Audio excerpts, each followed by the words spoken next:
Hey everyone, thank you so much for stopping back by. My name is Tia. If you're new here, welcome. If you're not new, welcome back. It's Friday.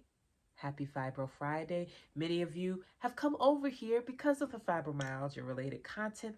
Thank you all for visiting with me. And if you find anything useful or if you have questions, please don't hesitate to leave them in the comments. I read them all.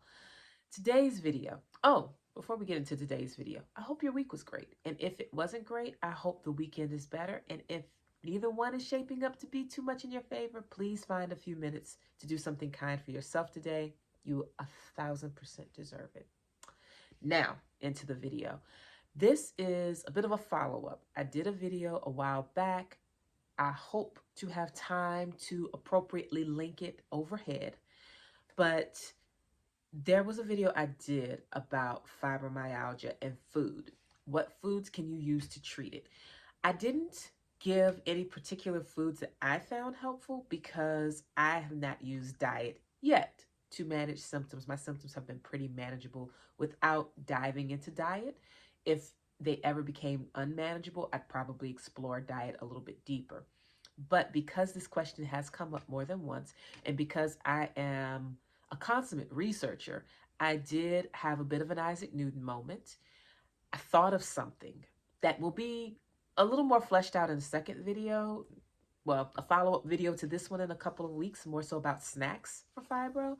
But the moment I had was about a food that I knew my family is known for eating it when we experience muscle cramps, like for, athletic muscle cramps, fibromyalgia unrelated.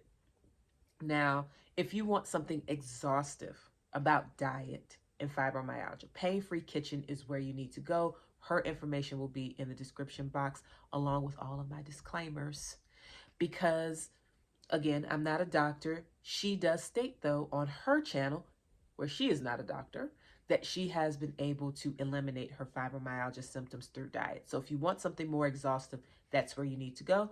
This video is just kind of a theory and something for you to try that's pretty low commitment, low investment, I guess you could say, very easy to implement. I will name the two minerals that I think you should address first if you're looking at food's impact on fibro and how to successfully include more of those particular minerals in your diet through a few meals that you could, pretty much kind of build your diet around it and see if you notice a difference from experimenting with that. The two minerals may not surprise you: magnesium, potassium. Both are known to help with muscle pain. If your fibromyalgia does not manifest in your body through tremendous muscle pain, this may not be helpful to you. However, if the pain is really making things difficult, this is something to consider. Run it by your doctor or medical professional first, okay? So the thought is increasing magnesium helps with relaxing muscles, and potassium pretty much does the same. It helps with muscle pain, especially if you cramp, right?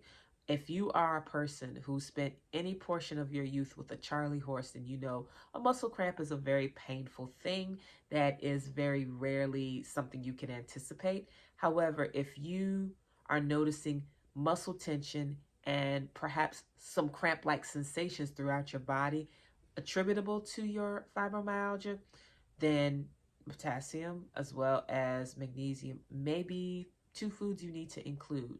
See if you notice a difference, especially if you're not really keen on taking supplements in the forms of pills and powders, right?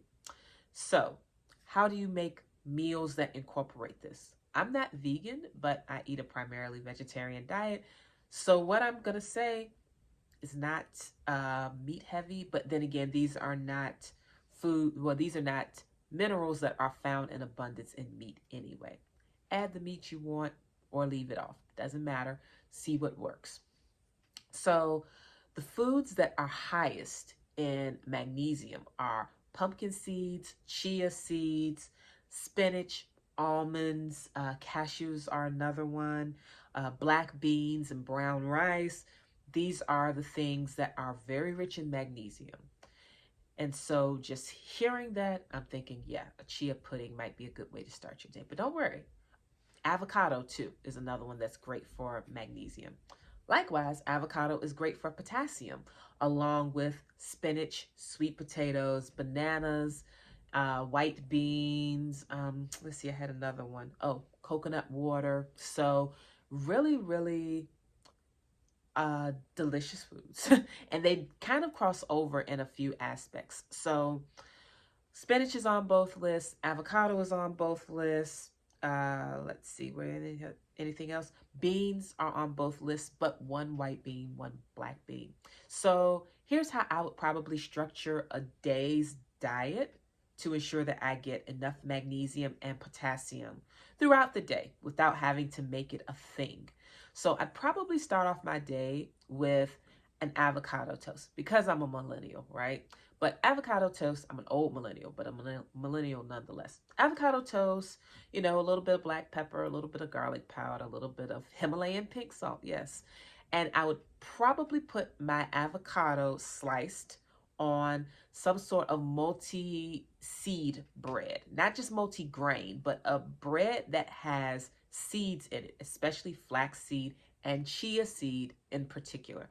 And if for some reason I didn't find that satisfying enough, I'd probably just grab a chia pudding, a serving of chia pudding, and put some fresh fruit on it and maybe some crumbled up almonds or perhaps cashews if that's your thing, but definitely perhaps that chia pudding with fruit and some sort of nut on top to give you a little more protein. That could be added into your breakfast if you're a hearty eater along with the avocado toast, or that could be a snack later.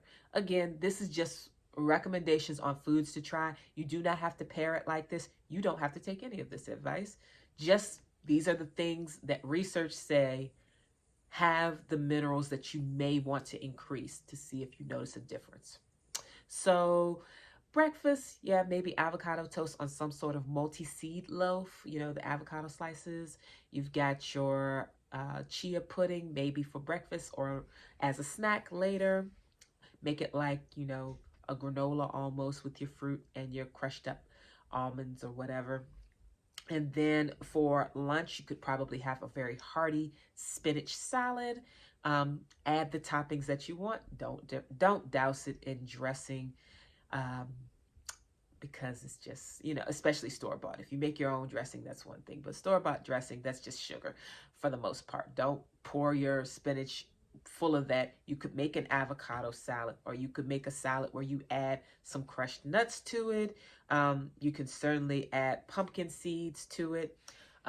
You can do all kinds of things with your salad, right? Or you can, of course, you can add a different protein with your salad, but getting a big bowl of spinach salad is great. If you don't love the taste of spinach, the next thought is you can take the spinach and mix it with almond and make maybe a smoothie. Use almond milk, but know that almond milk doesn't have as much of the essential minerals as perhaps a handful of toasted almonds would. Almond milk is diluted. That's what makes it milk. So consider making a smoothie though. Get your almonds, get your chia seeds and flaxseed, of course, if you want to put those in your smoothie, as well as your spinach, and then put your fruit over top of it. Maybe banana, since it's rich in potassium. I absolutely abhor banana flavor, so I would never add banana. But you can certainly add whatever fruit you like, including banana. Another fruit, I believe it's rich in magnesium, is dried apricots. If it's not magnesium, it's potassium. It's one of them. I just can't remember where I saw it, but you could certainly add dried apricots to it as well if you're making a smoothie. If you don't really like the taste of spinach, the fruits do a really good job covering that up. So that's your lunch, either like a spinach smoothie with fruit or a spinach salad with some sort of protein, or just a huge spinach salad with all the veggie toppings you want and a reasonable amount of dressing. And then for dinner, get the protein you want, but maybe do a roast sweet potato. Alternatively, and this is one of my favorite winter hacks, I roast 5 or 6 sweet potatoes. We do not eat them all at once. I will usually have the next one for breakfast. And I just put, a little bit of honey, crumbled up, you guessed it, almonds or walnuts on there, and a little bit of cinnamon for all its wonderful herbal properties. And it's fabulous, right? It's a great breakfast, lunch, or dinner side. Especially if you add the nuts to it, it gives you a really filling option. So you can certainly toast that up or roast that and then eat that alongside of your perhaps steamed spinach. Or perhaps you can make a spinach soup for your dinner along with your sweet potato and a protein. You could also do, instead of sweet potato and a protein and spinach soup, you could do a chili. Black bean, white bean, red bean, put all the beans in, make a multi-bean chili. You can add some sort of meat or some sort of vegan crumble situation to give it more of a hearty texture. But if you season it right, you really don't need all of that with beans, unless you just love it, which is fine as well. So you can make a really heavy chili, and you could just eat that for days if you wanted to, but certainly making sure that you have the white bean and the black beans in there along with some other bean colors, kidney beans or just plain red beans, maybe navy and northern are types of white beans, but you've got options. And then of course, if you, also with the smoothie, along with along with almonds, you could add coconut water as one of the things into your smoothie. I meant to say that. And then if you could add avocado to it as well. I heard that's great. Avocado and banana into a smoothie. I heard it's great if you like banana, but avocado blends really well with smoothies too. Even though I like it savory, you can certainly make it sweet. And then along with your dinner, back to dinner, you could make that multi-bean chili as well as a side of brown rice to pour it over, or you could have the rice by itself along with your steamed spinach and your grilled protein or whatever. And then for snacks, a good trail mix or a packet of roasted pumpkin seeds is fabulous. The trail mix will give you peanuts, and which I also dislike. Peanut butter is another one that's really good between one of these two categories. Can't remember, but I didn't write it down because I don't like peanut butter like that. But peanuts and peanut butter, but definitely in your trail mix. Peanuts, you've got dried fruits sometimes, like dried apricots, which is a great option. Certainly have cashews and almonds and walnuts. You can have all of that in your trail mix. That's a fabulous snack in between. Just know that while nuts are very good for the body, they're also very fatty, so something to consider. So those are some ways to eat to address any potential potassium and magnesium deficiencies.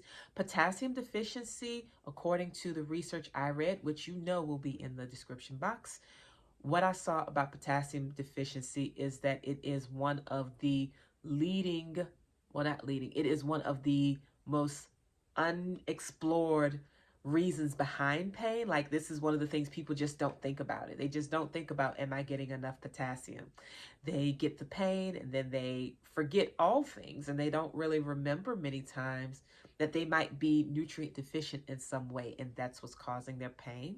Definitely more common for people who are athletic, but it can happen to anyone.